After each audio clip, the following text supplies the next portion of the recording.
நற்செய்தி வாசகம். நிலத்தில் ஒருவர் விதைக்கிறார். அவருக்கு தெரியாமல் விதை முளைத்து வளர்கிறது.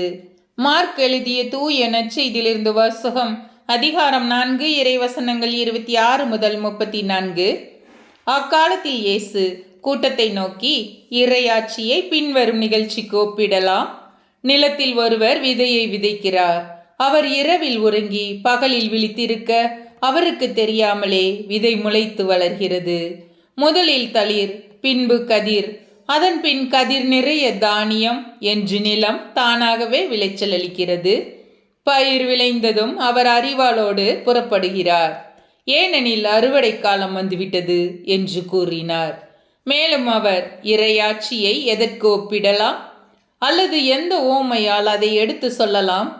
அது கடுகு விதைக்கு ஒப்பாகும். அது நிலத்தில் விதைக்கப்படும் பொழுது உலகில் உள்ள எல்லா விதைகளையும் விட சிறியது. அது விதைக்கப்பட்ட பின் முளைத்தெழுந்து எல்லா செடிகளையும் விட பெரியதாகி வானத்து பறவைகள் அதன் நிழலில் தங்கக்கூடிய அளவுக்கு பெருங்கிளைகள் விடும் என்று கூறினார். அவர்களது கேட்டறியும் திறனுக்கு ஏற்ப அவர் இத்தகைய பல ஓமைகளால் இறை வார்த்தையை அவர்களுக்கு எடுத்துரைத்து வந்தார். ஓமைகள் இன்றி அவர் அவர்களோடு பேசவில்லை.